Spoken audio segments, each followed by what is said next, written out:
are elder Gen Z, Zillennials, right on the cusp from the middle school era of Abercrombie and Fitch when Victoria's Secret fashion shows were at its peak. Everyone was wearing pink yoga pants, everything was hashtag swag, and nude epidemics were the norm. During this time, slut shaming was on fire with social media and nude sharing sites, but not without backlash.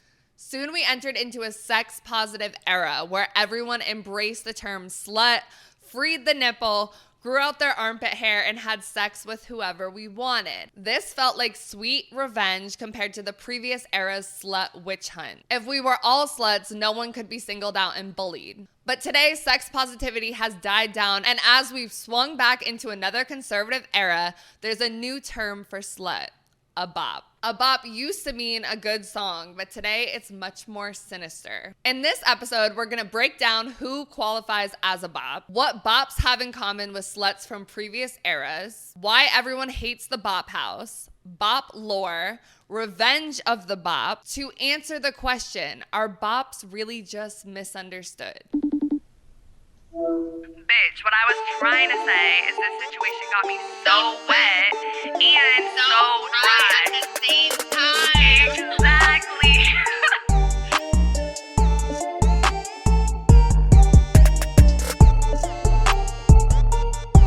What's up, bitches? Welcome back to another episode of So Wet, So Dry. I'm one of your hosts, Autumn. Like the season, I got a new exfoliant from Lush, and I feel like a newborn baby right now. Ooh. And I work in entertainment.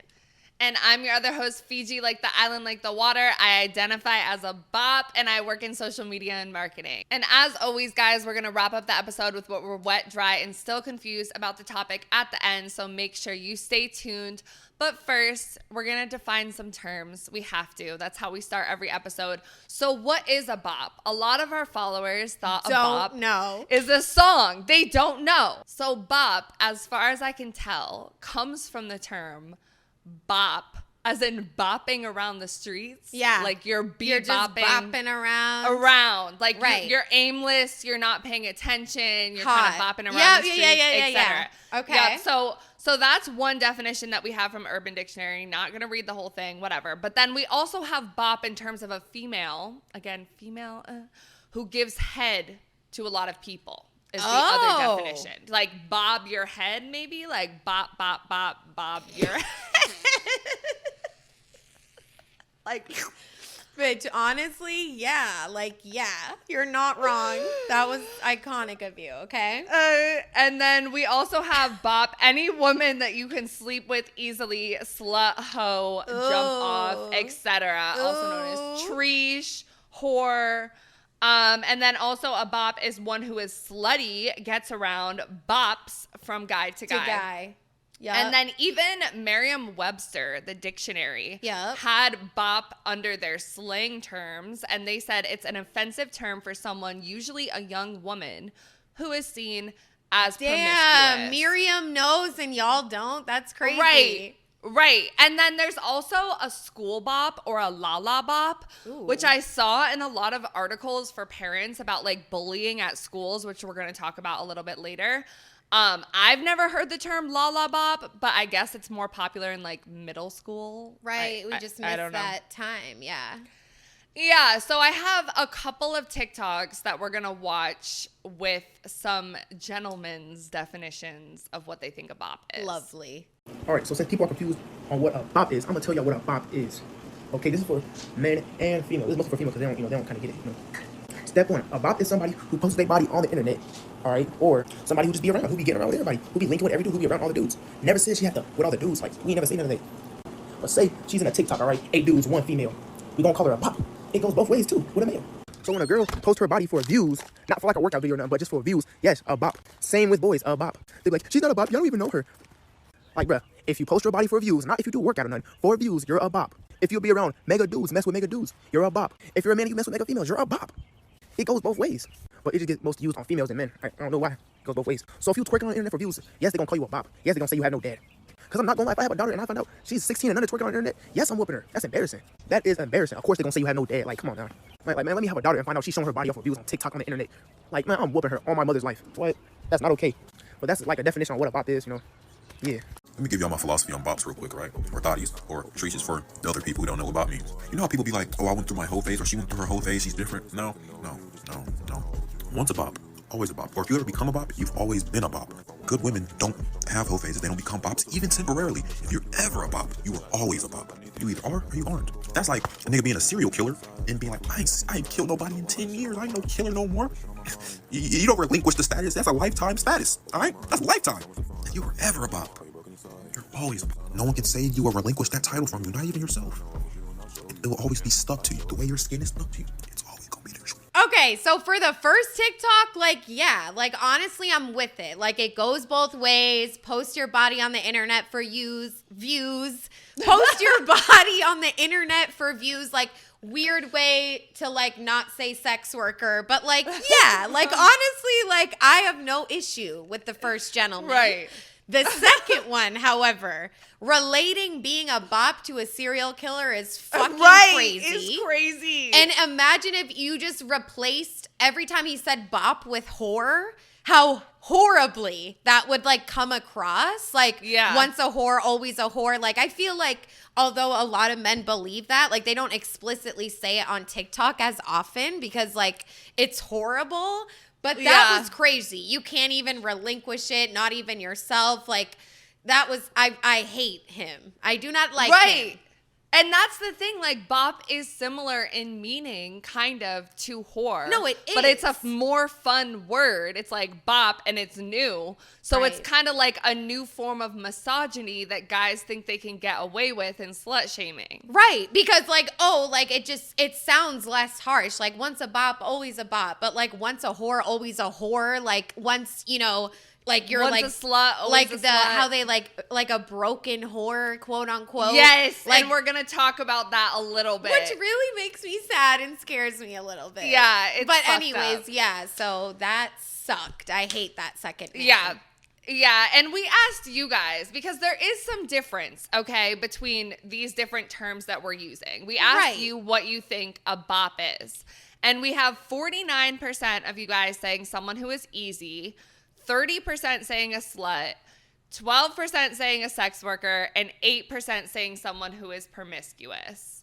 Someone who is easy one is a little bit fucking crazy to me. Like, that's like fucking insane to me. But I definitely voted for sex worker. I feel like slut can have a lot of many definitions, and I feel like where the word slut is coming, whose mouth it's coming out of, changes the definition. Yes. So thank you. I would go with sex worker. I think someone who is easy, that's just fucking stupid. How are they like, no. Right. I put promiscuous because I feel like that covers like everything. Right. Like, under and that's what I think I'm a little confused about. Like, I feel like again, like we always talk about like all these terms, like everyone looks at it differently. So you can get clouded. And I feel like your own bias and perspective like plays into it, like how you define said terms. So I guess like I'm going to learn more about it too, just alongside you guys. Yeah, and the easy thing, it's like exactly like what does that even fucking mean? What the fuck do you mean by that? Because that's what people would say about sluts too, is that they're easy, fucking whatever. But all right, next we're gonna get into Bop Lore, guys, and I would say I'm easy. Like, you know what I mean? Like, I don't give a fuck. Yeah. I'm easy too. Like, I like to fuck. I love to flirt. I will flirt with anyone. No, genuinely bop. I'm a bop. Right. I'm a bop. And if I like you, I'm literally the easy, like, you don't even have to try. Right. Like, it's all over, bro. Right. Anyways. And is there anything so wrong with that? No, because do we need to be to me difficult means like high sex drive, sexually free, fun, like fucking bop, down like, for fuck. the cause, like bopping, like it's not that serious. Like, it's really not. And y'all need to stop looking at sex as like the people holy are gonna fucking comment Trinity. again. People are gonna comment, Jesus loves you, repent, and you could still be saved. No, like I don't think Jesus does love me. Y'all, Jesus does not love me, No, and he that's okay, doesn't. bro. I'm not Right. impressed. Right. All right, getting into Bop Lore. First, we're gonna watch this one TikTok. Another fine gentleman. Nobody talks about this, but nothing changes the vibe quicker than when you're with a girl and she just casually drops her Bop Lore. on you. And it's always at the most random time. Like if you ever ask them about their past, they not gonna tell you straight up. It'll be when y'all are chilling just on the couch or some shit and she feels comfortable with you, then that's when she'll do it. And it will always be the craziest shit. Like, yeah, no, I fucked with the whole basketball team, but that's only because I was mad at my ex. Like, what did you just say? And then you gotta sit there and play that shit cool, cause you still trying to hit a couple more times. But you know now that she's not wifey. And it's like, damn, shawty, why did you have to tell me that? Like, I wanted to know, I'm not gonna lie. But at the same time, I kinda didn't. But once you hear the Bop Lore, you know you're never going to look at her the same. Okay, no, because this is like actually my fucking like not trauma, because we know what that word means, but it's something. Because this idea that men have of once a bop, always a bop, once for the streets, always for the streets, once a stripper, always a stripper. Like that is like, it's so sad and it's like crazy. And it's like at least like, because, y'all don't provide a comfortable space for us to talk about Bop Lore. So, once we're comfortable, something might slip out. And then be like, oh, shit, but at least we say it. And y'all just, like, secrets. Right. And it's part of our identity. Like, I identify as a bop. I identify as a slut, whatever. I feel like being an attractive woman, no matter what, I'm going to get called a bop or a slut or whatever, just because there's attention on me. And in this book, and in this book called Sluts by Beth Ashley, she talks about that too, how a lot of people who call people sluts are really just like jealous of them, like that sort of thing going on. For sure. Because honestly, like to be outwardly like a slut and proud about it is like not an easy thing to fucking do, but it's also like, you know, for us, especially growing up, it was like, it did give a sense of freedom. Was it a sense of false freedom? Maybe. I don't know. But it fucking felt good at the motherfucking time. But it is really all about like, I'm going to be perceived as such anyways. I've been perceived this way since I was a 12-year-old little girl. Right. You know, it's like, okay then. And then you want your partner to know the real you.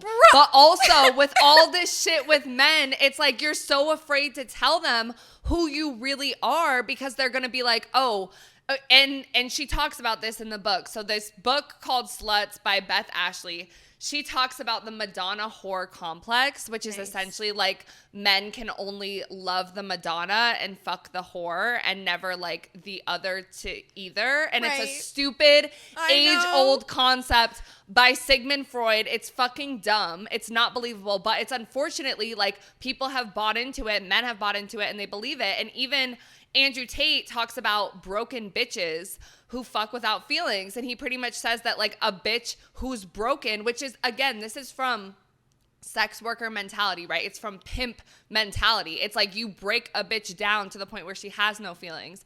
But women who do sexual things without feelings, which I have done and am able to do, Andrew Tate would see me as a broken bitch.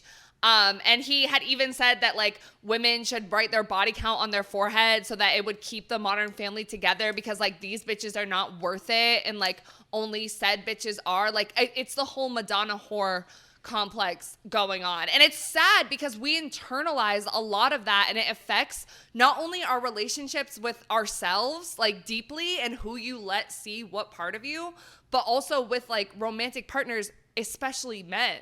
Dude, because I feel like I was with a man that like believed this, and I had to like convince myself that like, no, I'll be different. But like that is really how it feels. And like, that's why like part of me feels like I can't be with them. Like, I don't know. But even like with women, with anyone, like your Bop Lore, your body count, like these are all like scary things for me to tell anyone, because you just like never really know. But then you like add on like the fact that it's like I'm like telling a man that like I know is only ever gonna see me a certain way, and he's like low-key verbatim said it, like, you know, and you just like have to choose like to believe differently. But like emphasis on it affects the relationship with yourself too. Yes. And it's like something like that is like really hard to unpack. Like I could get emotional right here with you guys on the fucking pod. Like it's really fucking hard because as much as you like shout in the streets and like tell other women, like it's hard not to like believe that about yourself, that like you really are just like a whore that like doesn't like have a lot of feelings and shit. Right. You know? And it's really like the scarlet letter, like, you know, Easy A and like the scarlet letter and stuff. Yes. It's like once people that like book. pin you as that or you label yourself as that, like you are forever that. And like it causes like downfalls in your life. Like even the author of this book, Beth Ashley, talks about like in writing about sluts and like sex positivity, like a lot of her husband's friends and like other men that she's met have like put her down for the work that she does and always like are like, oh, well, she must be hard to deal with. I'm sure she's crazy in the bedroom, like da-da-da, like sexualizing her because of the academic work that she's doing, but because of the like camp that it's in. And it's similar to us too. I mean, we face that all the time, even having this podcast, not being sex workers anymore. Anytime you talk about sex or you own your sexuality, you are sex positive, people are going to label you a certain way and put a scarlet letter on you and see you as a bop, see you as a slut, see you as easy, see you as whatever. And that's going to cause you, and I know this is like the whole episode, but like that's what like sparks the like revenge piece. Cause like you have to like take that power back. Like it's as simple as like us saying bitch all the time. Like they're just words, but like it is like powerful when you like contextualize it and everything. Okay, so coming off of Bop Lore, we're going to talk a little bit about our bops misunderstood. And this is a concept that we're going to keep coming back to throughout this episode. But specifically within the Bop Lore, we're going to watch this TikTok first. Ever sitting down with your bop and you start hearing her Bop Lore, her backstory, that should be sad, low-key, super villain ass backstory. Like, damn, you done supposedly been done wrong 1,000 times. But once you hear the Bop Lore, you figure out why they bop. I'm talking about the actual lore, not the stories that make you never want to eat again. But yeah, if you haven't heard it, go catch up on it. I'm telling y'all, Bop Lore is the new MCU since Marvel falling off. That should be entertaining. And then there's a lot of other TikToks with kind of like trending audios or like music or whatever, and that'll say things like me having a conversation with a known bop but realizing she was just taken advantage of for real, me listening to the misunderstood girl explain her Bop Lore and I realize it's not even her fault for real, Bop Lore, but it's just a woman who wants to experience genuine love and men only want her for her body. When I'm trying to lock in with fine shit, but I gotta sit through all the Bop Lore and her talking about her ex. Damn, well, at least they were kind of onto it a little bit. Right, like these are nicer because I think exactly like how we're talking about like we were sexualized from an age like fucking 12 when we're just trying to find our own sexuality, like come into our body, like boys, like girls for the first time. And now all of a sudden we're like sluts. It's not really our fault for real. And a lot of and it gets into like rape culture and a lot of stuff like that too. Like a lot of these when she's taken advantage of, it talks about situations in which like a quote unquote bop, you know, is known as being a bop, but really like was essayed or was like raped. So it's like, it's like finally, like thank you. Yeah. You know what I mean? Because it's like all this like Bop Lore, but it's really just like the same thing as like hoe shit or like whatever, you know? But at least like, I don't know, it looks like some people are kind of getting it. So that's a good thing.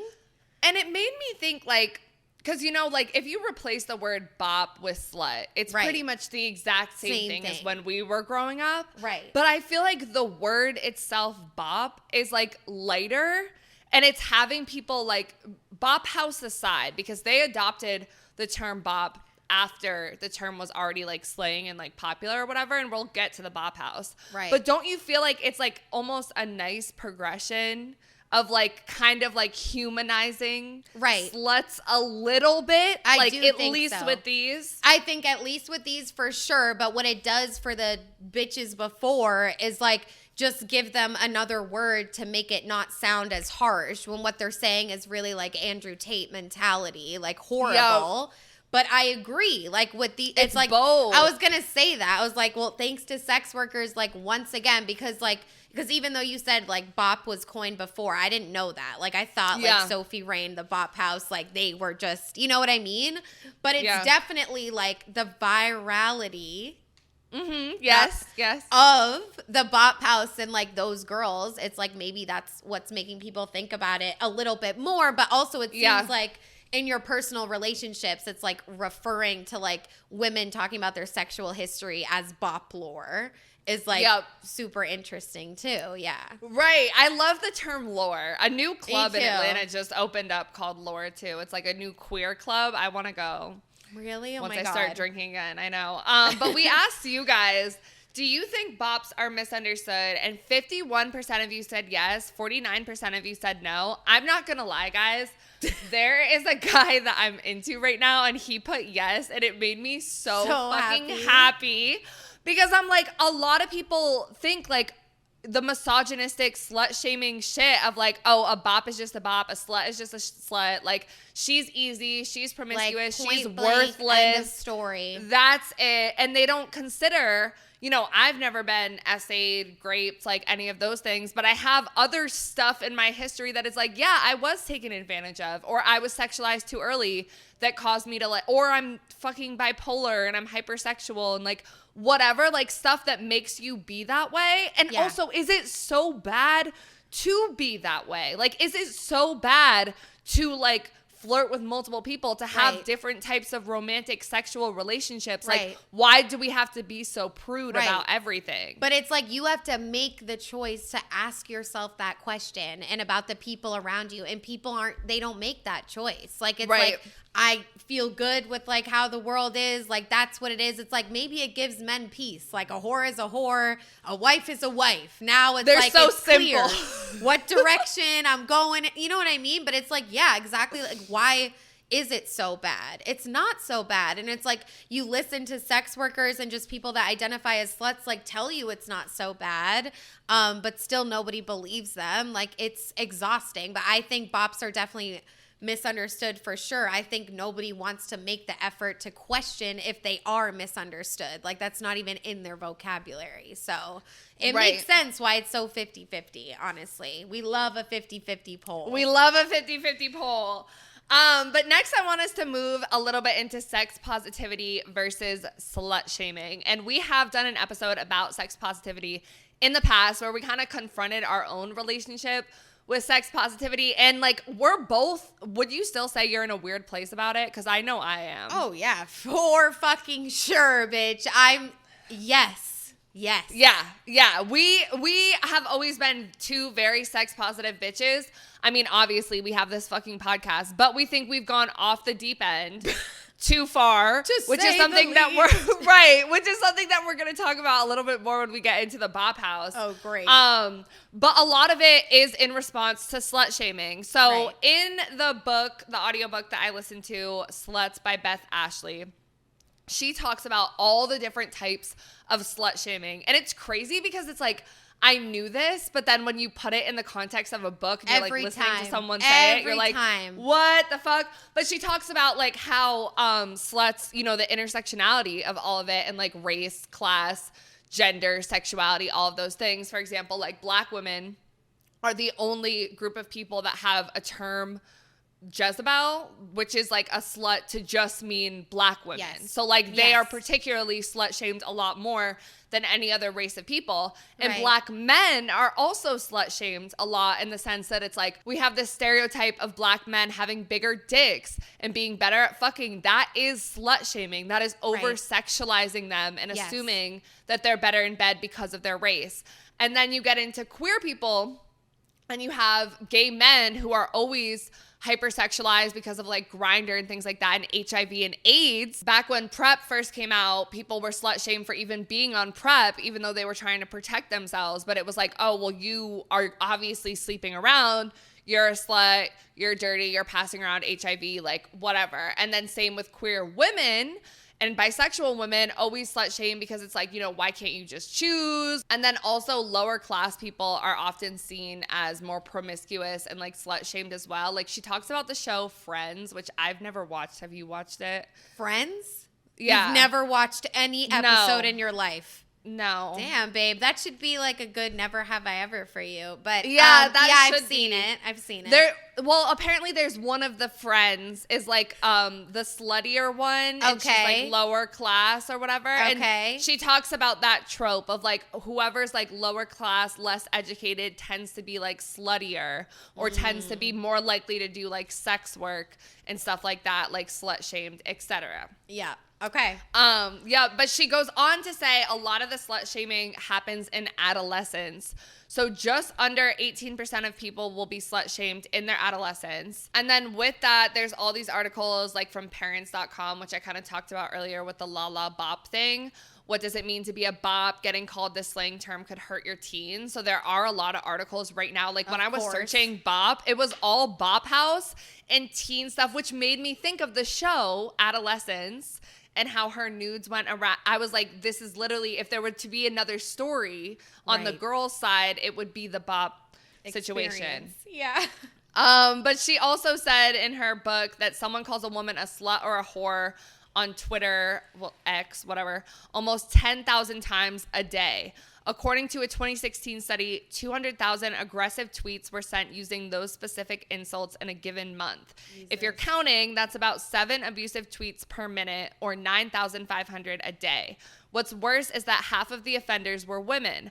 72% of women across the UK, the European Union, the USA, Australia, and New Zealand report receiving unsolicited nudes online, a phenomenon commonly dubbed as cyber flashing as well.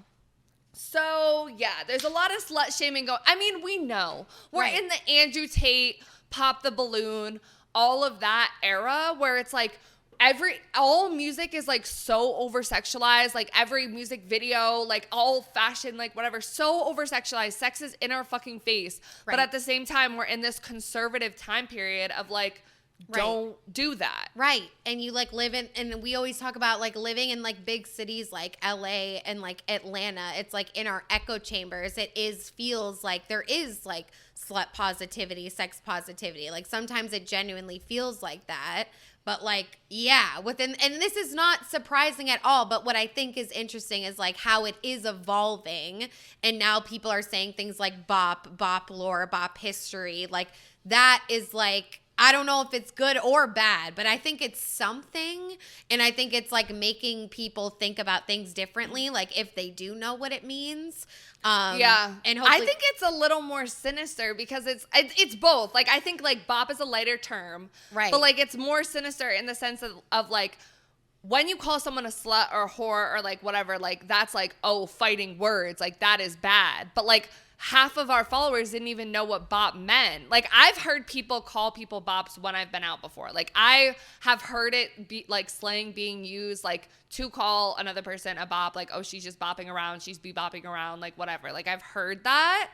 And it's the same effect as calling someone a slut. Like and they're trying to hide behind those words. Yeah. Right. It's like, oh, it's a fun new slang term. Let's all use it because you know how fun it is to find a new word to say. Like, you know, on TikTok, there was like, she just turned 19 in Poland is like this new queer term to be like, she's serving because apparently when you turn 19 in Poland, you can serve in the military. Bro. So like she's serving cunt. Like she just turned 19 in Poland. So it's like when you hear the term bop, you want to use it because you're like, oh, it's a cute term, right? But it's really just and the bop house is like encouraging people to use it hard, too. Right, exactly. They're making it fun. They're doing their dances, etc. So, but we wanted to ask you guys about your experience with being slut shamed because I feel like based on the first couple of polls that we asked you guys, you were like, yeah, like a bop is someone who's easy. And like bops aren't misunderstood and like whatever. So and who then hurt you guys? Right. And then we got to these polls and I was like, oh, funny how most of you have been slut shamed. Okay. So we asked you guys, have you ever been slut shamed? 66% of you guys said yes. Only 34% said no. When we asked how old were you when you were first slut shamed, 42% of you guys said 0 to 13. And then tied at 28% each was 14 to 17 and 18 to 25. And then only 25 plus is 2%. So most of you guys, right? Like, funny. I'm like, Why are we like so like the beginning polls? I was like, this is not lining up with our experiences of being slut shamed, guys. Because if 42% of us were slut shamed before we turned 13, why do we not think that bops are misunderstood? Right. You know, right. it's just right. it's like, not- why everybody focuses on the bop herself and the bop's history. Nobody focuses on the bop's journey and why they got to be who's surrounding the bop? Because who cares? She's a bop. She's dead. Like she's just, right. She is that. It like not objectifies, but it dehumanizes a person because she's just sex crazed demon, or sex crazed object, broken bitch, right? Madonna. I hate that term. I know. Babe, I hate that term. I know. I do too. But yeah, for me, it was definitely 0 to 13. Like, it's middle school, like 11, 12, like, for sure. I was like, oh, shit, I have an ass and people are looking at it? Yes, and sometimes I deserved it. Like, one time at recess. No, okay. Why would you say that? Because there were bop-like things that I did. Like, one time at recess, I was like, let's play butt tag. Where, everyone had to go around and smack each other's asses. Like, I had a new boyfriend every week. Like, I wasn't doing anything with them. Like, I was just, like, calling them my boyfriend. But, like, there were certain things. Ownership. That's what it was about. Right. Back then. They were mine. Right. There were certain things that it's, like, by the definition of what society would call, like, a slut or a bop back then. But it was still like, I have a hard time ever saying I was bullied because I don't think that I was. But if we want to put slut shaming in there, I was definitely bullied. Right. You know, like, but why do I see it as, I think of bullying as like, oh, you're being thrown in a trash can because you're weird or something. No, babe. But I think like slut shaming is is bullying. Yeah. You guys, like, honestly, like, I just feel like being slut shamed was like the entirety of my like, I'm like not like, I just feel like it was constant. Like, it was fucking constant. And like, I'll never forget when I got like humped in the cafeteria in 5th grade. Like, that's like when it all started. And that's something that happened to you. Right. Which is the entire thing. Like, it's like a girl is taken advantage of. Other people are projecting onto her. Because, like, same for me. When I came to public school, I was new. And I was a new pretty girl. A bunch of boys wanted me. And then I was immediately a slut. Yeah. No, like, it's what happens to you, not even what you're always actively doing. Even though, like I said, I was actively doing some stuff. Yeah. And I just want to say, too, like, honestly, like, I just want to practice more truth telling in my life. And, like, there was a lot of shit that happened to me. But, like, I myself have also, like, slut shamed women. Like, then. Like, hard. Yeah. And as a defense mechanism as well. Like, oh, I'm not as bad as her. Right. Like, you know what I'm saying? Like, oh, that's a slut. Like, or like I'm not that, really a slut. like, her being a slut is like everything to her character. Like, it's the whole thing. It's like it blocks everything else out. Like, you can't be like intelligent and be a slut at the same time. And it was like so black and white back then. The next poll we asked you guys is, do you think school dress codes slut shame girls? And 93% said yes, 7% said no, thank God. I feel like we can all be on the same page about that. And I think it still happens, but I do think it, like, maybe was a lot worse, like, back when we were in school, but maybe not. Like, honestly, I don't really know. Has it changed? Right. I don't know. I think maybe some places it might have gotten better, but, like, for the Gen Pop, like, it's, like, not. Sorry. Yeah, and just to explain, like, how they... Because it talked about this in the book, too. Like, when it says your body is a distraction, like, your shoulders are a distraction, like, whatever, that is inherently slut shaming. Because it is painting you as, like, a slut. And, like, dehumanizing, like, young girls. Yeah. And I'm sorry, but I will be remiss, remember? Yes, I would be remiss to say. Like... And it had a lot to do with body type because I watched like very thin women get away with wearing anything. But the second someone with like a little bit of more flesh Yep, cleavage, but you're done. Whatever. Like, you're Yep. done. And it's obvious. Like, it's so obvious. Like, and you know, it's like when you're really, really skinny and like leggings kind of like look like not like leggings on you, maybe like they're a little bit looser. But it's like when a bitch like me puts on leggings, bitch, it's skin fucking tight. Yeah. Okay. Yep. And it was just like, it just made me feel like, yeah, like it's just like so fucking unfair. But go ahead. No. Go ahead. Yeah. So, and then we asked you guys who slut shamed you the most. And I definitely found this one very interesting. I feel like I haven't like thought about it like this really. Yeah. But I definitely was like immediately I knew the answer. But sorry, I just got the giggles. Okay. 33% said peers and friends. 33% said family. 18% said school and work, and 16% said romantic sexual partners. And I do think that that makes me happy, like, you know, because I feel like when it comes to slut shaming and like romantic relationships, it's like abuse, you know, like at the end of the day, like, and that's controlling what's what you crazy, wear, too. like that textbook example or whatever. And that's which what's I have so a kink crazy. about low key, but anyways. I do and I don't. Like, I do and it's like a kinky way, but not in a real life way. But my first boyfriend from like 8th grade, like he was a year older than me, like first year of high school, my parents didn't want me to wear yoga pants. My boyfriend didn't want me to wear yoga pants. And then I would get in trouble at school. So I'm like, done. I had like a classic talk, but I didn't consider it that back then. But that was slut shaming from my romantic partner. Right. You know, because he's like, my God, everyone's going to look at your ass. Right.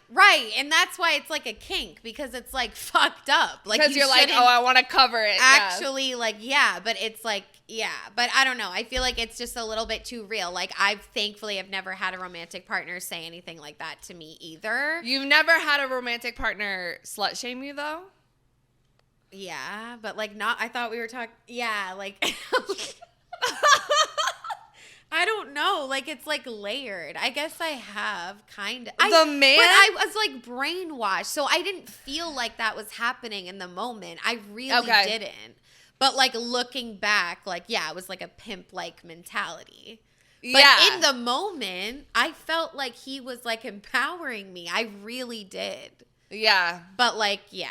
So, yeah, but and that's why it's complicated. It's like, that's so real as fuck. complicated. Because especially with the sex positivity that we're going to talk about and all of that in a minute, it's like, it is easy to go over that cliff because it's like a man could be like slut shaming you, but like you feel it's empowerment because of the opposite way that it is compared to everybody else and how they haven't seen you as even human at all.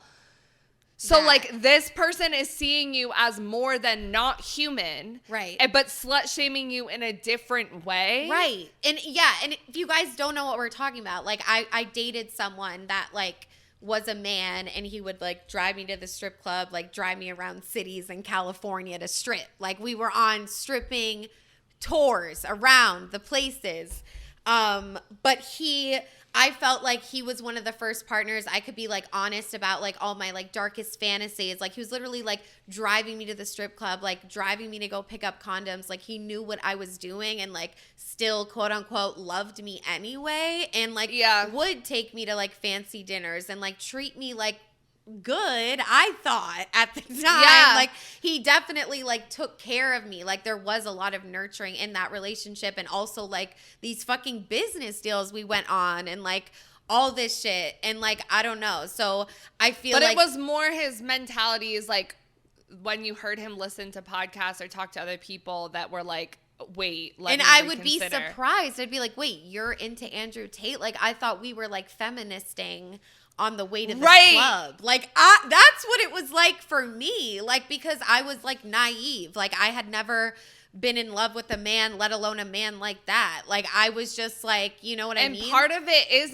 like I mean, to It be was. able to talk to a partner about that and be that open with a partner and like have someone like hold you after the club and all of that like changed my life for sure. Beautiful. Yeah. And it was like there were moments of that. Like nothing is like super black and white, but like at the end of the day, like he did say things to me like, well, we first met at like 3 a.m. and like had sex right away. Like, I've been told that too. Did you think I would forget that? Like, that's how we met. Like, but he did the same thing. Like, exactly. But it doesn't matter. And like back then, I was like I would never think about that because a lesbian would never say anything like that to me. And like that was like my whole experience. So I was like, wait, what? Like one night stands. What is not, going on? Like we're not. But anyways, yeah, so like that combination of like being slut shamed and also like empowered in a weird way. But 33% did say family, which like I want to hold space for. Like I personally like didn't experience that. Like I grew up with 2 moms and like my dad like had no control over me. Like I don't know. Like so I feel really lucky, and I feel like the slut shaming coming from the family, I can imagine like definitely hurts in a very, very different way. Yeah, I was gonna say I feel weird saying it because I know my mom is listening to the podcast. Hi, Mom. Hey.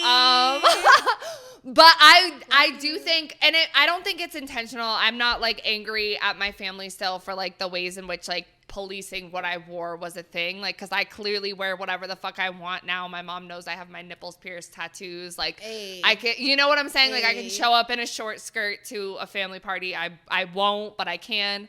But back then it was very much like you can't wear yoga pants, you can't wear short shorts.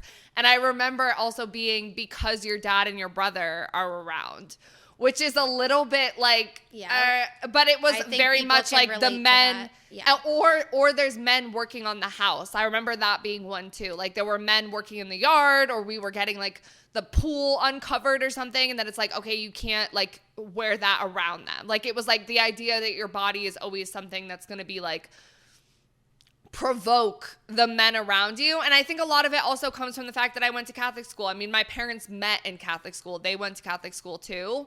So a lot of that is just like passed down through fucking generations and like whatever, but it stops with me. Yeah, for sure. And it does. And that's okay. It's like, you know, people make mistakes and like all that shit. And it's like, there's like, it's not like your family came up with that. Like that is like the norm. They inherited it. Yeah. Right. And it's like, that's not an excuse, but it is a reason. And like, that is like the majority of people's experiences. Like it really is. And it's horrible. But it's all about breaking the cycle. So exactly. But peers and friends, like, I don't know. I went back and forth between like school and work. Like school was like really fucking bad. Like, but when it comes to work, like, I don't know. So I feel like peers and friends for me, like, I feel like the most I was slut shamed was like for sure, like my peers, people I weren't friends with that were fucking mean as fuck. Like, yeah. And boys, men and boys. And then one of our listeners submitted a story, which is like one of my best friends from high school. Not from high school. We met in elementary school. I'm sorry. I didn't mean to do like that. Like she was like my best friend. Always will be. She said, literally all of high school, you know the deets. And I will definitely say like there's like 2 significant like things that have happened to me. One was like the nudes situation. Okay. I was like 12 years old. There were these 3 popular, really attractive boys. Okay. And I like your girl was like kind of like dabbling with all 3. Like we would just have text conversations. Right. And then I don't remember what provoked if someone asked, but I did end up taking a picture of myself, 12 years old, okay, in like underwear and a bra, like just like a bathing suit, nothing explicit. Not even nude. I know. And I'll never forget the picture. Like it was a black bra, like pink panties. I was in the mirror, very 2000s in the background with my pink fluffy rug and all this shit. But anyways, so yeah, sent it. They were all pleased. Life moves on. Next weekend, I pull up to the party, okay? What and party? Like this kid, like he always had people in his basement. Like it was like the spot on Friday, you feel me? Okay. And then so these 3 dudes that I sent it to, mind you, they're all best friends. I don't know what I was thinking. I thought like, I don't know, like maybe like I was very romantic. So I was like thinking, you were naive. Yeah, like I didn't know like what was going on. They literally all cornered me and were like, this picture, like holding it in front of my face. Like you sent it to all of us. Like I'll never forget it, bro. And then like they weren't mad though. Like they weren't mad. Like they were kind of laughing, like keying about it. But ultimately they wanted to know like who I wanted the most. And like we're all like, and mind you, 12 years old. So middle school. Like crazy. But anyways, I don't know what happened, bitch. But that photo got passed around the whole fucking school. Like the whole school. Like everyone saw it. Everyone saw it. Okay? Everyone saw it. And then I don't know like what happened, like it's kind of all blocked out, but somehow like the police got, like somehow like somebody's parents found out and the police got involved. They went to these boys' homes, wanted to delete the photo, like very traumatic, right? And my mom is a lesbian. She came out when I was really young. So I was with not my other mom, but someone else. Anyways, it doesn't matter. I didn't live with my dad. He comes over. He's crying. He's like, we've talked about this so much. Why do the dads always cry when it's shit like this? Okay? My dad is a middle school principal in the next town over. So he's dealt with shit. Like he did understand the middle school experience. Yeah. And anyways, it was just super traumatic. I didn't go to school for like a week. When I did go back, kids like threw basketballs at me and were like, what the fuck? It was just like, it was really bad. And then on top of all of that, a few years later, I basically like what this listener story is referring to is like me and my friend group were known for hooking up with older boys, right? Okay, I talk about that man I was like really into freshman year. He was a senior. We were known as a friend group for like stealing, quote unquote, the senior boys away from the senior girls. So they hated us hard. We would like walk into the hockey arena and someone would tweet like live update, like they would call us little girls, LGs, okay? Hashtag LGs was trending, bitch. I'm not joking. Like, this shit is right out of a movie. But anyways, like, it was bad. Like, it's just, like, literally been forever. And, like, I get, like, hot. Like, my face is getting red talking about it because I feel like we don't think enough about our own bop journey either. Like, I just criticize, but it's like, it makes sense why I got into stripping. Like, I'm so sorry. But, like, it's very obvious to me now. Yes. And it's, like, these things, like, hold trauma forever. And, like, I just, like, yeah. So, yeah. That's the lore. Yeah, because that's like, lore. your bop lore. And it's, like, that's, like, the ways in which, like, you were taken advantage of or society, like, because you were young, you were trying to find your own sexuality, you were I was a little naive. Horny. Like, you were horny, you were naive. Right. Like, yeah, and same. I was making out with boys under the stairwell. I was, like, fucking people in the locker room. Like, but I was also similarly, like, I had waited to have sex with my first boyfriend, and then he left me for a senior girl, so I became a slut as revenge. But, like, exactly, it all comes from a place of, like, hurt, humiliation, like, public embarrassment that almost, like, makes you, like, try to, like, embody it. You know what I'm saying? Yeah. Oh, and then the other thing is when I would, like, get, like, some guy would, like, rub my pussy in math class and everybody saw. Like, shit, like it's just, it goes on. Like, I just feel like... And my mom worked so hard to be like, don't look in the mirror so much. There's more to life. But I just feel like I was vain and like obsessed with myself in a weird way. Like because of all the attention that you get. And it's like, this honestly does go hand in hand, at least in our experience with like pretty girl privilege. Like for sure, you know? And it's like, I always like, and like, this is like a weird fucked up thing to say. So maybe we should cut this. But like, I remember like in high school, like me and my friends being like, honestly, like if we were ugly, like we would have such good grades. Like we would. No, I remember wanting and to like, be what ugly. kind of fucked up shit is that? But it's true because I remember like telling my mom before, like, I just want everything to stop. Like, I want to be like ugly. I want to be weird and I want everything to stop because it's like in your school when you're young and there's that much attention on you.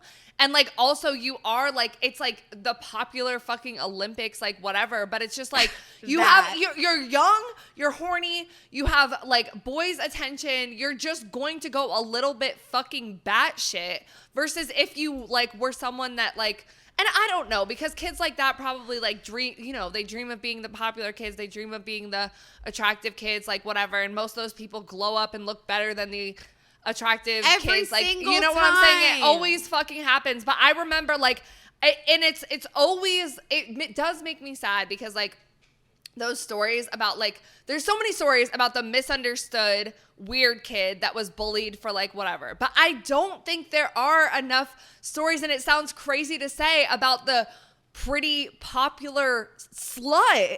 Right. And the ways in which she's bullied and shit like that too. Like, I mean, in Right. Mean Girls, you like kind of have that. Like, there's certain Right. stories that touch on it. Yeah. But it's like you have everything, like everybody wants you, but like no one respects you. And Well, then I think it's like, and especially just with popularity, it's like you just never think anything's wrong with them. Like, we're like conditioned to think like, oh, well, because they get so much attention, they're so pretty, like they're good for sure. Like, we don't need to focus on their story and their plot line. You know? Right. Right. But no, it's real. Like, it's a real thought, and it like honestly, it goes hand in hand with pretty girl privilege. So going off of the whole conversation of slut shaming and bullying and how bad it gets and all of that, I want us to start to think about the concept of like revenge and like protest and what it means to like fight back against this sort of slut shaming. And first, I have this TikTok from one of the Slut Walk. So Slut Walk is a transnational movement that called for an end to rape culture, including victim blaming, slut shaming of sexual assault victims. And it was essentially protests against explaining or excusing rape by referring to any aspect of a woman's appearance. It began in Toronto, Ontario, Canada, after a Toronto police officer suggested that women should avoid dressing like sluts as a precaution against sexual assault. Subsequent rallies have occurred globally. So this kind of ties into that whole like misunderstood Bop Lore stuff that we talked about, where women were, you know, sexually assaulted, taken advantage of, raped, whatever, and then seen as sluts or just dressed a certain way and were told to not dress that way to protect themselves from violence that is not their fault. Yeah. And this Slut Walk was back in 2011, so it kind of triggered this whole sex positivity, slut positive movement that we're going to talk about as well. But first, let's watch this TikTok to kind of get the vibes. You dressed today? No, I'm dressed like a woman. What made you decide to come out looking like this? You look like a slut. I dress like this because I can dress whatever I want to. Period. Do you believe in God?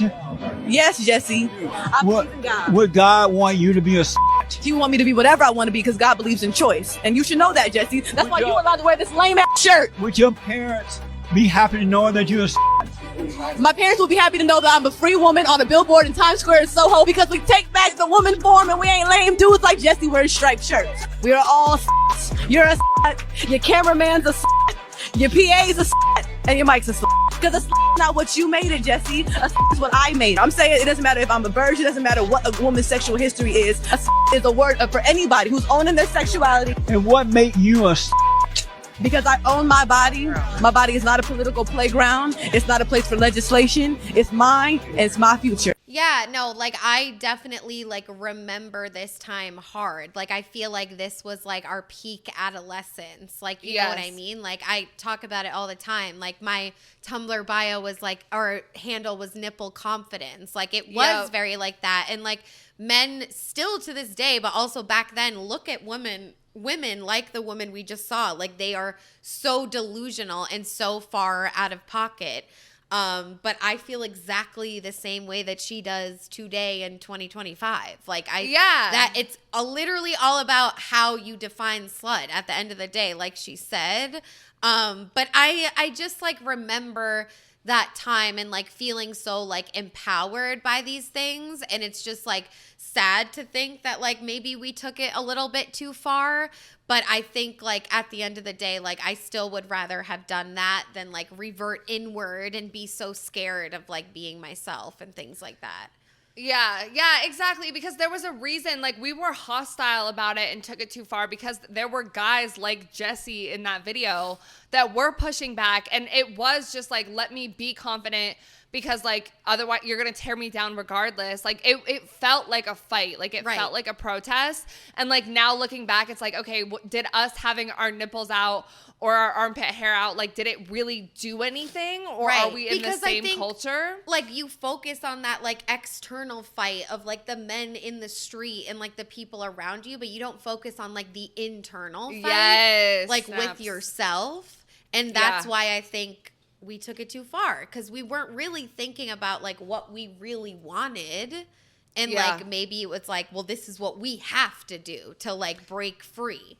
And and I would argue that the progression from like nipple confidence and like nipple confidence, like your thing, like the nipple out, free the nipple, like sex positivity, led us into this sex worker, like OnlyFans era, which like me and you were like, it had Bop been a term, we would have been in that, but we'll talk about that in a little bit. I do want us to watch. Oh, and one other thing about the slut walk, Amber Rose was one of the big leaders of this, and she's for Donald Trump now. So like obviously things fucking changed. Like what the fuck? But here's another TikTok just talking about that era of feminism.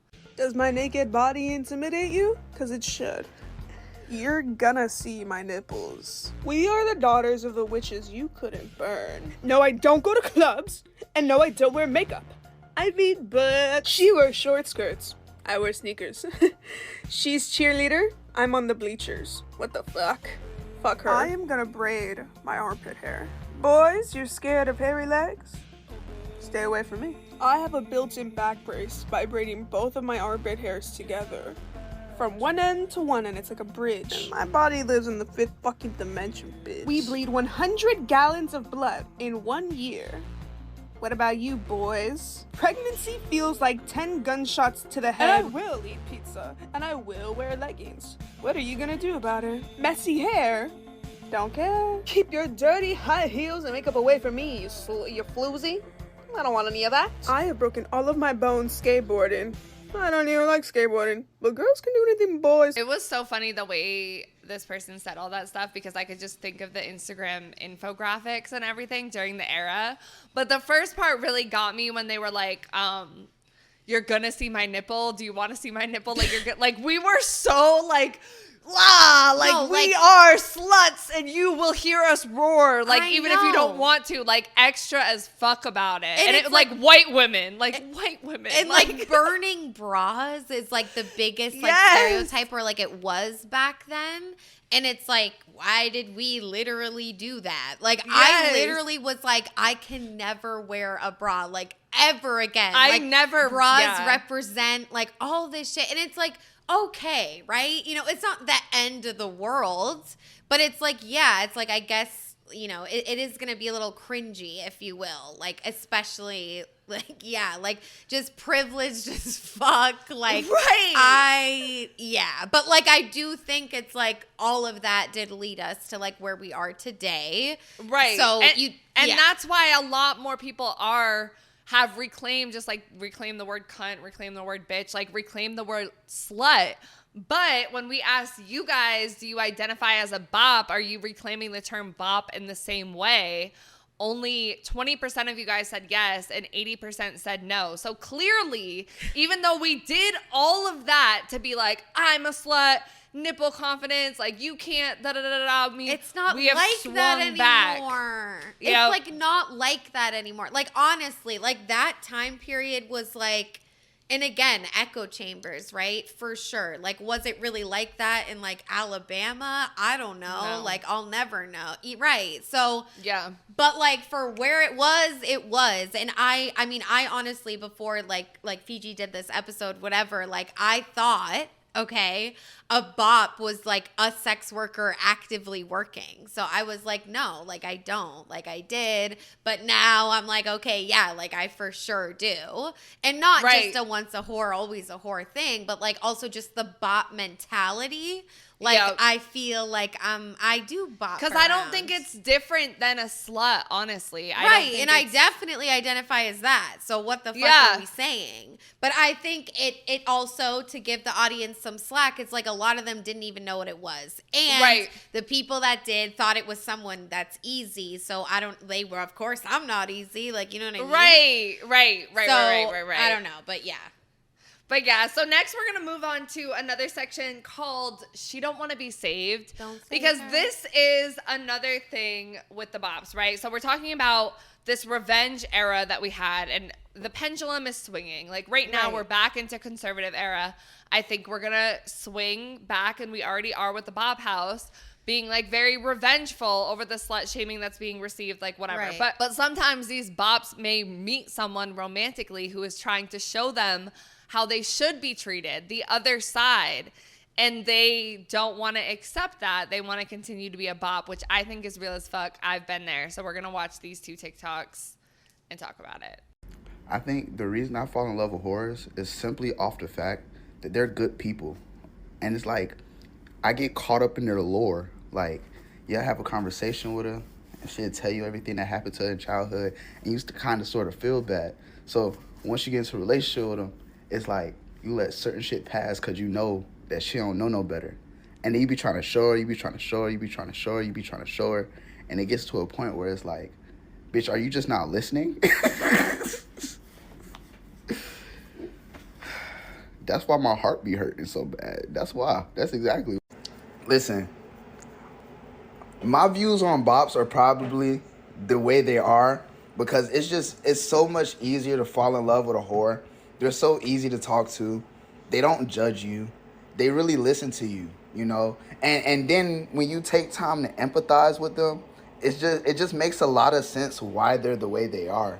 Like, if you ever sit down and talk to one of them, bro, like, they've been sexualized their whole life. Like, this is all they know. All they know is the game. You see what I'm saying? So it's like, of course it's going to be hard to take somebody out the game when all they know is the game. That's why I'm not gonna lie, bro, and I think I said this before, but there's a reason why dudes be out here trying to save these hoes. It's a reason. Like, if it was no reason to be out here saving hoes, niggas wouldn't be out here trying to save them, I swear. Like, does this piss you off? Like, this pisses me off. No, because I get it in a certain sense, too. I'm just but, okay, well, why don't you go first then?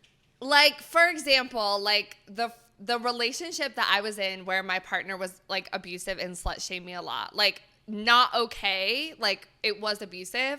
But also, like, I think that I'm someone who is a slut, is a bop, is a whore, knows nothing besides that, and didn't, like, you know what I'm saying? Like, I don't believe in the mentality that, like, a man has to, like, teach you how to act right or pull you out of it. But, like, when he said the line about, like, that you know nothing besides the game or, like, whatever, like, that is true. Like, I've been dehumanized so much as a woman, as someone who's seen as a slut, like, whatever, that, like, I don't ever believe that a man's intentions with me are pure.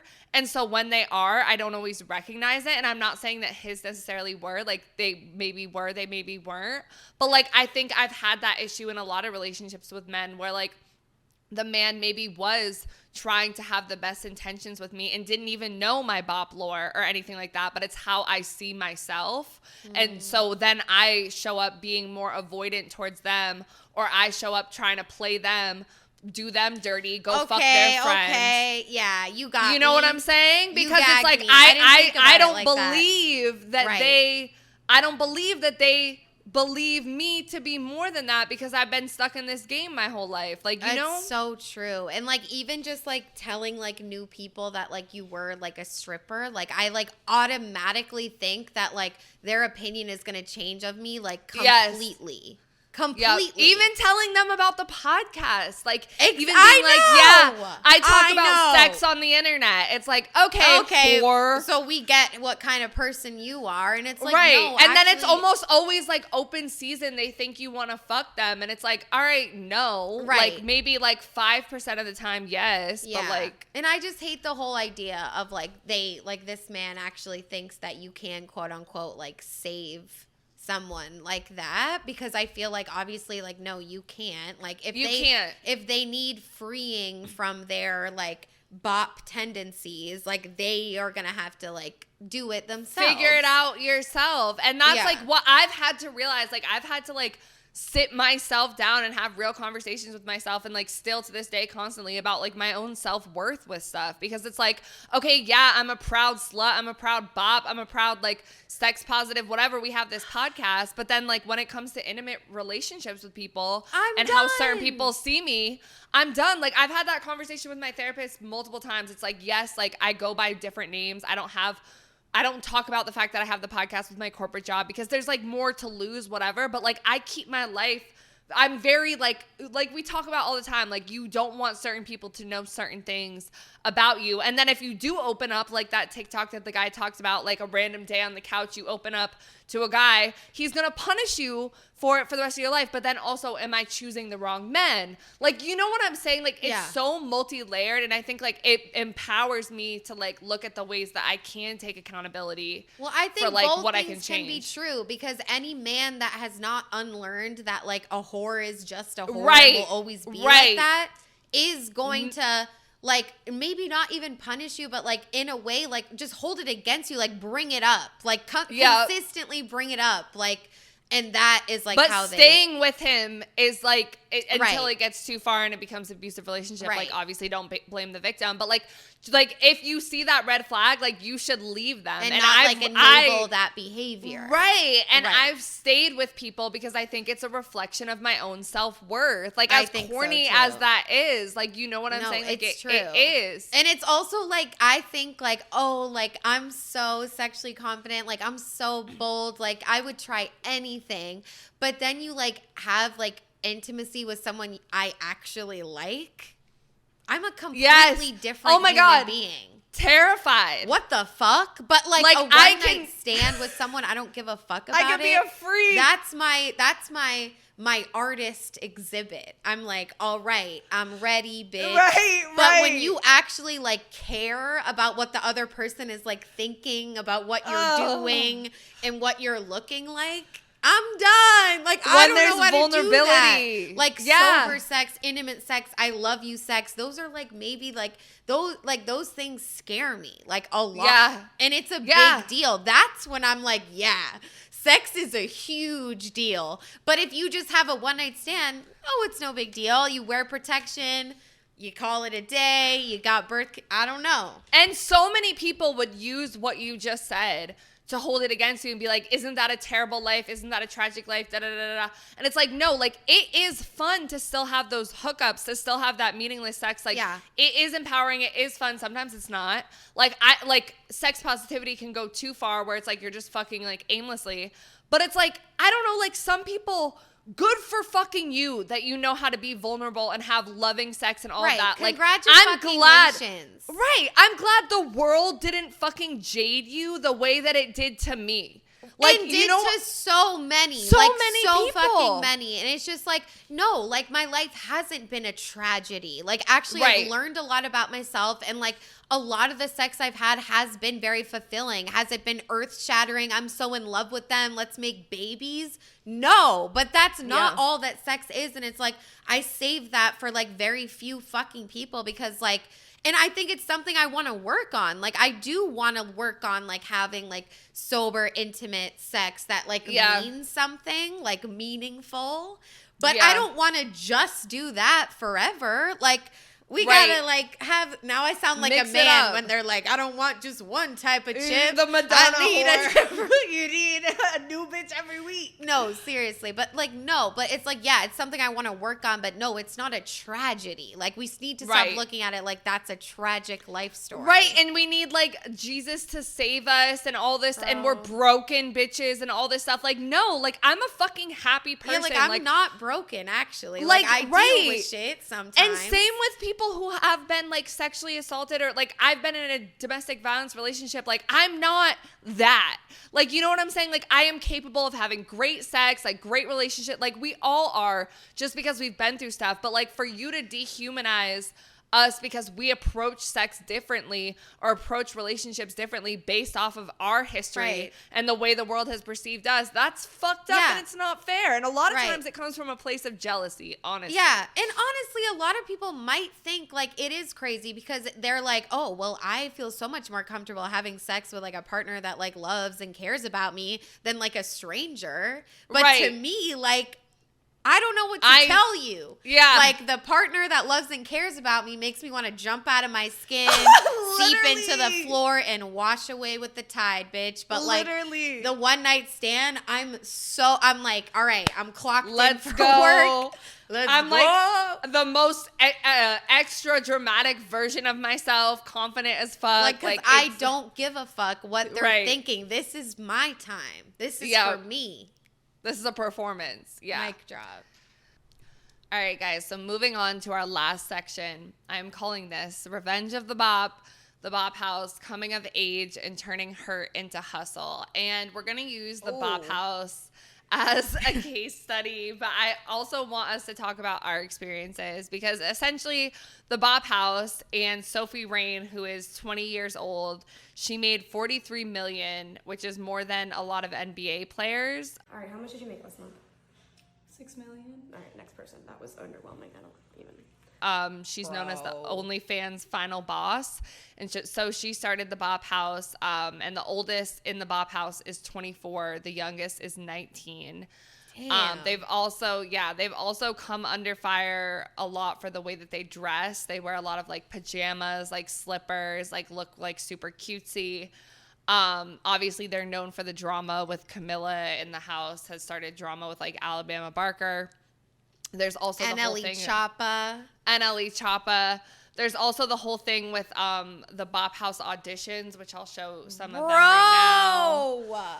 Like, if we were that age, we would be like auditioning. Here's my resume. I would want to be right. And we also do need to consider the Bop House is very white, and it's white and Latina mostly. I think there might be like one Asian girl in the Bop House. A lot of like light skin, Yeah, but when we talk about like privilege and stuff like that, I think that's an important thing to know as well, because like if this was a different race, maybe they wouldn't be able to get away with as much as they have been.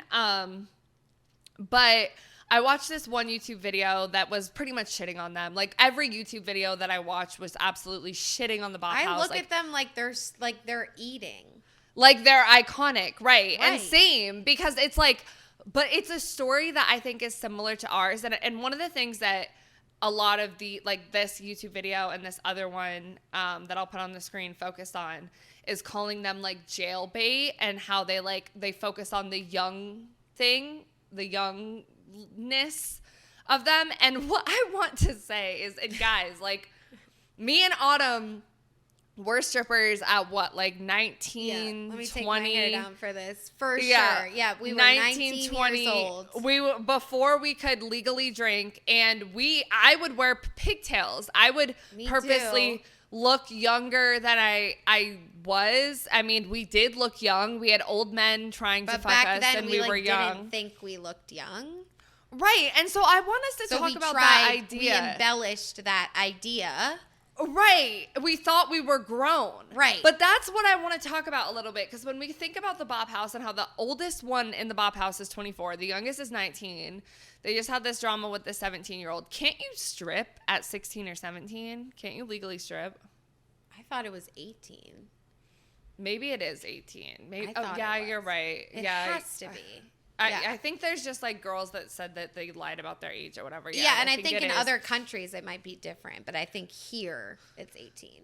Right, but so the idea in them dressing younger and everything, it's like, well, they are young and they are coming of age, and it's not their fault that like the number one kink is like daddy little girl. Right. Like you're playing to that advantage. Like that's their job. They're sex workers. Like what like it's not like we're just like doing this for fun. Like this is like the game that they're playing. Like, this bitch has $43 million. You think she'd have that?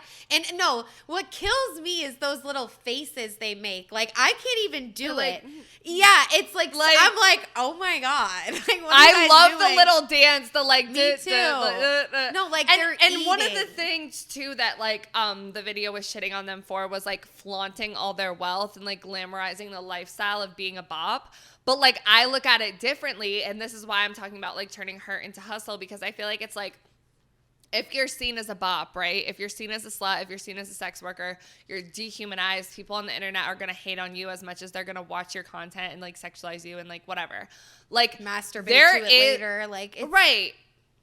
There is a certain level to which a lot of these women have to prove why they are doing that work. Sophie Rain has to be like, yeah, I made $43 million, bitch, because everyone else is going to hate on her on the fucking internet unless she like comes with the receipts as to why she's doing this work.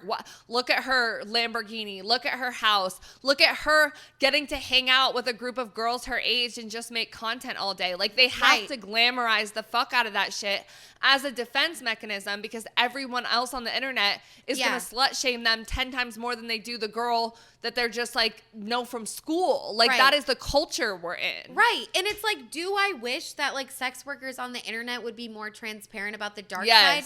Yes. But also, I don't think it falls on like 19-year-old girls to like make that mark. You know what I mean? And I also think if they're still growing up. Right. And if when sex workers do focus on that, it's like, oh, well then stop. Like, why are you doing that? Like, blah, blah, blah. And I also think it's just as simple as like sex appeal, like a cute girl with a fancy car. Like, they could also just post it for that reason too. Like, you know, it's not even necessary. And I forget what episode it was. It was glamorizing sugar dating relationships. Yeah. It's like everyone always thinks they're bragging, but it's like, yeah, it's like, no, this is like their job though. Or Findom. It was Findom when she had to post all this stuff, and it's like, well, that's like how she attracts the new people that are going to pay for stuff. And exactly, like, that's how you attract clients, because it's like, you're not going to attract like a client that wants to pay you $2 as a tip when you have a Lamborghini. Like, no, bitch, you need someone who's going to give you a $5,000 tip or something like that. Like, you are setting your class. Like, this is like a job. Right. And yeah, like, the term bop didn't come from like the bop house. Like, they appropriated, which I like that they did that. They took something, like, it's like calling it the slut house. Right. Or the whore house. Like, they are like bops. And they took something that they were bullied on the internet for, and they're turning it into a fucking hustle. Like, dude, iconic. It's crazy. I do think it's iconic, and I do think it's like very much like a Lily Phillips situation. And I feel like with this whole idea and like everything we've talked about with like slut shaming and bops and all of that, like, and this is like an example, okay? Like, I was like, the other day I was in a grocery store, and like this guy like hit on me, catcalled me, and it was like weird. But like 2 weeks ago I was in a grocery store, and this guy hit on me, catcalled me, and I liked it. And so the second time it happened, my roommate was like, oh, but you liked it, right? And I was like, no, not today. And I feel like there's this whole thing of like the bot mentality, like when it comes from you and you're screaming it and it's so loud that like you're so ready and like ready to take that on, it's like it does feel like you're invincible to the hate a little bit. Yeah. But the second someone's like putting that on you, you just feel like your power is taken from you, and you're like, whoa, what the fuck? Like, you know what I mean? It's like fucked up things have happened to me, and sometimes like I was cool with it in a weird way. And then sometimes I just like really fucking wasn't. But like ultimately, I think what they're doing, iconic. I love the whole thing, turning her into hustle, all that shit. But we asked you guys directly, is the bop house bad for society? And 51% said yes, 49% said no. That's crazy. And I feel like, is the bop house bad for society is like the title of one of those like parenting articles that we mentioned before, like teen bops and like all that shit. But I don't think it's bad for society at all. I think it's a product of the time we're living in. I think it's modern day sex work. I think it's like a revolution. Like, no, I don't think it's bad for society. I think like a lot of things are bad for society right now. This is not top of list. I think it's better because it's like, think about it. This is a house of young girls that wanted to get into sex work. They chose to get into sex work. They are living together as friends, making all of their own content, producing all of their own content. Like, when has the sex industry ever been like that? The last house was like the Playboy Mansion. That was what's his fucking name? That was Hugh Hefner, a dude and we have no problem with that. Everyone wears their Playboy bunny fucking ears, their little charm, whatever. But then when we have women in the seat taking control of their own bodies, their own sexual performance, in the bop house, all of a sudden it's too much. It's bad for society. Right. No, that's actually such a good point. That's crazy. And I love that they've reclaimed the term bop. I think they're very ahead of the curve. I love the bop house in fucking general. I think a lot of the drama is like, all right, like, you know, it's PR stunts. It's doing too much, and in some ways, it's just like gossip, it's giving whatever. Like bad reality TV, but it's fine. But we do what we gotta do. Right? People are eating it up. Like, I watch those compilations. I'm like, oh shit, what happened? Same. I don't give a fuck. Like, it's entertaining. Yeah, even if you know it's fake, it's still entertaining, and they obviously know that. Like, they are fucking really smart. It's like, men do this shit all the fucking time. Like, just let them pimp themselves out. Like, fuck. I don't know. So then we also asked you guys, when you were slut shamed, did it cause you to want revenge? And this honestly surprised me because 53% of you guys said no and 47% said yes, but it still is very close. And I feel like I honestly like revenge, avenge, whatever word you want to call it. Like, there is a huge part of me that wanted to like see myself be powerful in the face of something that like tries to make me feel small. And that's why I love the Bop House, because I think that they're seeking that like revenge, and especially for us as former strippers and sex workers, that at the time our peers, our families, I mean my family, like my significant other, everyone around us was like, no, what are you doing? And looking back, what were we doing? To a lot of degrees, we weren't prepared. Living, bitch. But I would never change it for the world. And like the fear for like us being okay versus the slut shaming are two very different things. I think there's people that genuinely cared about like if we were good versus people who just wanted to slut shame us. Like, I remember my roommate at the time was like, oh, your heels in the living room. Can you leave take your heels out of the living room. Like, okay. I was like dirty or something like that. Like, you know what I'm saying? Touch the floors of the strip club. We don't want it in here. And then my roommate thought I stole $100 from her. And she like told people. And it was when we were just getting close. And you were like, I feel like I have to tell you something. But like, I don't know. Like, there was shit that happened. But I honestly think like the hate we got from people was just like making it all the more better. Like, making us wanting to do it more. And that's what I'm saying. Turning the hurt into hustle. Like, I'm saying, like, that the more people hated on us for being sluts, strippers, like whatever, it made me want to keep doing it. And that's what the like fucked up, and I don't think that's a good reason to do it either. And that's what, because you're masking. And I think a lot of people are like, you want revenge, why would you go be a stripper where like men get to like touch you and like all this shit? Like, that I honestly think is what the quote unquote normal person's thought process is. But to me, do you want to explain that? Because I feel I'll explain it.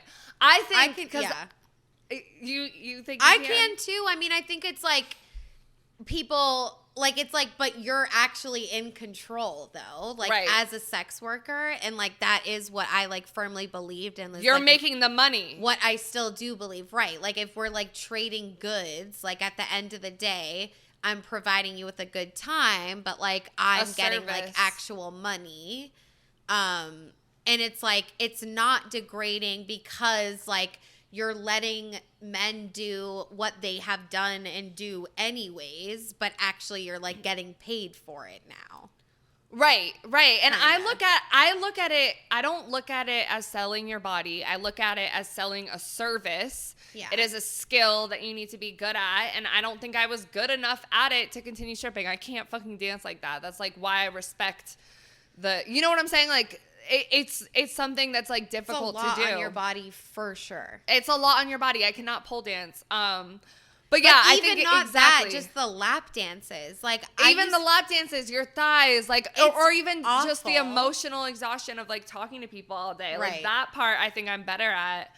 But yeah, exactly. I think it's like in our regular lives, no matter what, we are going to be sexualized. Like we walk down the street, we go to the gas station, we go wherever we go, we are going to be sexualized. Like someone is going to make us uncomfortable, and we're gonna have to like either laugh it off, be a bitch, do whatever. And that's exhausting. But in this one thing in every other arena of our lives that we're seen as like small for or weak or worthless or dehumanized, in the strip club, it is a superpower.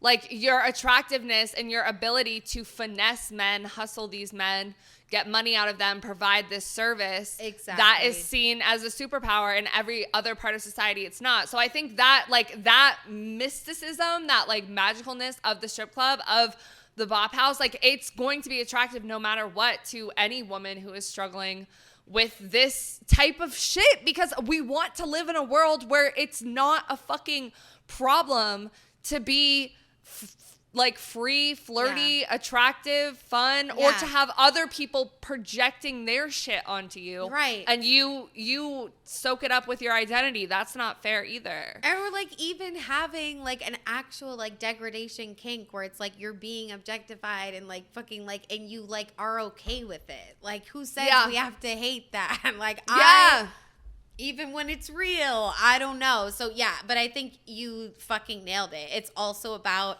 that one thing that you've been shamed about for so fucking long. You go into the strip club and that is like your superpower. That is like applauded. Like you're doing a great job. Like I remember when people would like, I would be like, oh, this guy wants 3 hours in VIP. And my manager would be like, oh, that's why you're my favorite. And I'm like, yeah, bitch, I'm eating. Like it's just weird. Like it's just a weird, but I love the word that you use, like mystical, magical. Like that is what it feels like. It has an allure. Right. Like I do think a lot of my trauma comes from the strip club, but I also think it healed a lot of me as well. It's not all just like fucking bad, you know? Yeah. And I do wish the bop house and everything else showed more of the dark side, but like we have to remember that they are young too. Like the 19-year-olds, that's how old we were when we started, and we didn't know shit. Like who were we to go teach other people about the dark side of stripping? We're just trying to survive out here. Exactly. And I think that's what, these are the first girls doing what they're doing. They are paving the way for a lot of shit. Later, we'll hear them come out and talk about certain things, but I think it's on the older sex workers and people in the industry and people even like us who were 19. We weren't doing it in front of all of TikTok, but we were doing it in front of our college and our peers at the time, and did face like the backlash and like maybe have some certain regrets about taking sex positivity too far, or like not being careful enough, or like whatever, you know. I'll just never forget like bringing our heels and outfits to class. Day. And the bag didn't even shut fully. Like anybody could have seen it, and I was just like, "Yep, we go." Like here we go, bro. It's crazy. But it is now time for us to wrap up, guys. We are going to talk about what we're wet, dry, and still maybe a little bit confused from this episode. I will go first, and definitely I'm so wet about like learning more of like what a bop is, although I wasn't as clueless as our listeners, okay? I definitely like was still a little bit loose. Like these terms can be so hard to understand sometimes because everyone has different takes, and like a lot of the bop speech online is like has hatred infused in it, so it's like difficult, you know. But I don't know, and I think just like even talking about like being slut shamed and like those younger like forming years, it's like it sounds so corny, but like we don't realize like how much of our like life is like and mentalities are like formed during those years, and like all those first experiences, like first time, like the first time you realize that like you had a body that like someone could be attracted to, like that's a big deal. And like some people don't get that till like a lot later, and some people get it really young, and like that shit matters. Like that like definitely influences like the person you become and like how you think about things. And I think I'm what about making the distinction between like the external journey with slut shaming, like with other people, and then like that internal journey, because I do believe if I had like worked on that internal journey more, I probably wouldn't have like done that thing when you took a picture of the guy's license plate. Like I probably wouldn't have done that, you know? Like maybe, but I just feel like, you know, maybe I would have made not better choices and where like I'm slut shaming myself, but like there are definitely certain decisions I've made when I was a sex worker that I disagree with. Like I should have thought about that one a little bit better. But like we ball, like we live, we move on. So it's okay.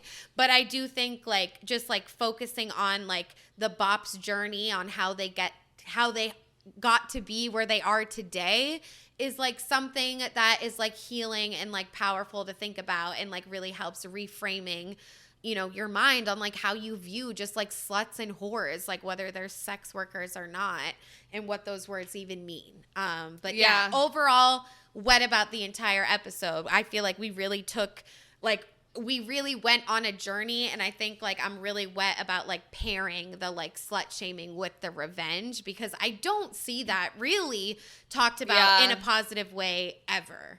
Yeah, honestly, same. I feel like I'm definitely very wet about like my own internal, both of us, because like I've seen you grow as like we've been friends, like, and how we started versus where we are now. Like I think before we were only focused on the external and like projecting and like probably not focusing on the internal like as much at all. And I feel similarly, like I feel like a lot of the relationships that I've been in have been a projection of my own self-worth and like the things that I've done and the sex work and like whatever. Like I think I have less trauma when it comes to like the strip club and like the sex worker stuff I've done. Like I don't regret it as much, but I do regret. But, like, I must because it impacts my self-worth and how I, like, get into relationships and all of that. So, like, yeah. So I'm definitely wet about, like, just clocking that and thinking about it more so that I can, like, grow as a person. And I am overall wet about, like, the ability to want revenge, both, like, us, ourselves, and watching, like, you know, the free the nipple whole, like, slut walk situation and then also, like, the Bop House and everything because, like, otherwise, what do you do? Like, you need to have that fire in you to, like, fight back and to, like, want revenge and to want better for yourself. Otherwise, you're just going to, like, crumble in the corner and be dehumanized. Like, they kind of want you to be. I feel like it's, like, either, like, you, like, hate yourself then. That's the alternative. Like, if you don't put that revenge, like, outward, like, it's not going to be It'll good. eat you alive. And that's what a lot of hate people ourselves at the same time. It was both because we were very depressed at the same time too. But it's like, what do you do? Like, at least if you can do the like, turn hurt into hustle, like revenge situation, at least you're still functioning. Yeah. And counting our money on the living room floor at 4 a.m. Like I felt fucking good. Like I really know, did. Iconic. Like bro, I'll never forget. Anyways, are you all done? Yeah. Okay. Okay, and I feel like for dry, it's just like, again, like no one teaches you like what to do, right? Like in these situations, like I feel like I am dry a little bit about the like overly sex positiveness like of that time period, just because I think like no one like what happens when you get slut shamed as a little girl? Like what are you supposed to do? Like what are you supposed to like channel through that energy? Are you just supposed to like move on from it? Like are you supposed to create something? Like no one tells you like what to do. Yeah. And I think the obvious path is to like embrace the word whore and like become just fucking outward about it. Like that's what you see in movies. Like that's what's ingrained in us. So it's like as much as like I definitely don't regret that time period like at all either. And like, cause not only was I like sex positive, I was also like fucking gay as fuck. And I was like queer positive too. Like it all was like existing at the same time. But I don't know. I guess it's like I wish like our, you know, culture would like set us up a little bit like better for that, because I feel like that is how we get this. And it's like, I'm also just dry overall about like the people online like talking about Bop Lore and like disguising that word as like, oh, it's okay to say it because it's not whore or whatever, and all that shit, and just the hate that like the Bop House gets, because like it's not there. It's like we always say, like people blame the porn star, blame the creator, but it's not their fault. Like this society is thriving off of the Bop House for a reason. Like, and it's not a bad thing. It's like they're just working. Like, you know what I mean? So I don't know, dry about like that shit for sure. Yeah. Yeah, same. I'm definitely dry about the fact that a lot of this stuff starts in adolescence, like when you're young, and even in watching that show, Adolescence, and like how much of it is connected, like the girl's story and the boy's story. And like bro, the way that they were talking about incels, it's like you guys are like 12. Like what? How do you literally know what that is? And it like, starts so early in the misogyny of all of it. Like I think so much of this, like bop this, bop that, slut shaming this, slut shaming that, it's very misogynistic. And like especially like the Andrew Tate stuff and the madonna-whore complex and the like broken bitches situation. Like I like no matter how much I fix myself internally, like that will always be hurtful to hear, like those things. And like you can never, especially when it comes to like romantic relationships and like just like other people seeing your worth, and even like business wise, like even people looking at us as like, I feel like sometimes I think I need to work twice as hard to prove myself just because of the lane that we've put ourselves in. Yeah. And it'll probably only continue to get that way as we struggle to find like sponsors or like people to work with and like whatever. Like when we went to Revolt World, like both of us were kind of crushed a little bit after because like no, we were the way that it felt like to be just constantly put in this box. Yeah, we were treated as bobs, and we were like, they don't know the hours of work and research and everything that we're putting into these episodes on a day-to-day basis. And they're just like, oh my God, like just zoning in on the fact that we were strippers. And it's like, okay, yes, we've labeled ourselves that way. Like we've made that part of our brand, but that is not all we are. But we're going to continue to have to deal with the fact that like, that is what we'll be labeled as. And it's disappointing and it's frustrating, but at the same time, it's like, and it's also important to say we're strippers. We talk about sex work so much. Why the fuck would you guys listen if we didn't? Like anyone making like a sex work video on the internet and they're not like a sex worker, never were, like I wouldn't take them seriously either. Like you can't possibly like know that experience. And even for us, it's limited because like we're white women. You know what I mean? Like it's different and like that's all we can speak to and like whatever. Right. But yeah, I just got so passionate. What just happened? What are we talking about? Revolt World, like all that shit. It's like, yes, it's really difficult. And I really struggle with like, I'm not smart enough to like whatever. Like I'm just like a fucking whore. Like fuck me daddy. Like I don't know. Like I feel comfortable doing that. But like I actually am like really smart and stuff. Right. But I just feel like, yeah, I don't know. And I feel like you're so smart. Like I feel like you're so smart, babe. I know. Okay, let's take a deep breath. Okay, moving on. For confused, obviously we're confused. I feel to a degree. I feel like we definitely are still, and like correct me if I'm wrong, but like we are at this point in our lives where it's like we were slut shamed forever. And that's not a unique experience. Like, I know. It's like as women, femmes, whatever, like that happens. And even men and all that shit. And then it's like we became sex workers. We've been in relationships that were like not great and like shit, like men shit and like our dads. Like, you know what I mean? Like there's a lot. Like there's a lot.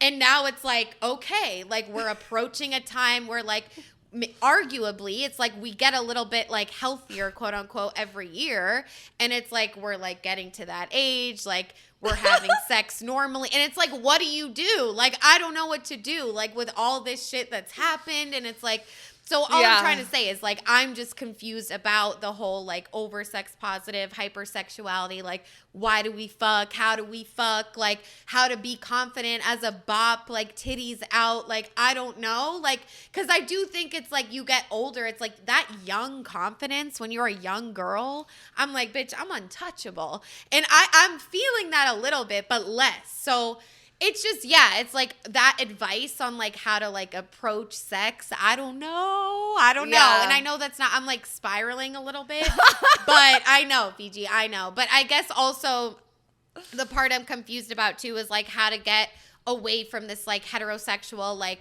you know, you're a whore, you'll always be a whore, like how men view women and the types of women, like, oh my good God in heaven. Like, I just feel like it's like exhausting and like the Bop Lore, but it's like, you know, what about the men that are like, oh, actually, like maybe it was not her fault. I want someone to listen to my Bop Lore and love me anyway. I know, like and it would take hours to fully get it out, but I can't even say it enough. Like months. With anyone, even not a man, it's scary to to like really tell yeah. people like what I've done. I don't think I'm ever gonna do that. Yeah, but we've told some of it on the right. podcast. Yeah, no, but that feels easier Yeah. because no one else is really because we can't see your faces, guys. Like It's what just me if and and Autumn once on we FaceTime. blow up, I'll let you know how I feel. And then about once it. we blow up, the tabloid story will be like, oh yeah, then did. I'm done. I'm done for. But anyways, I guess that was mine. Yeah, no, same. I'm definitely confused about how to proceed. Like, I don't know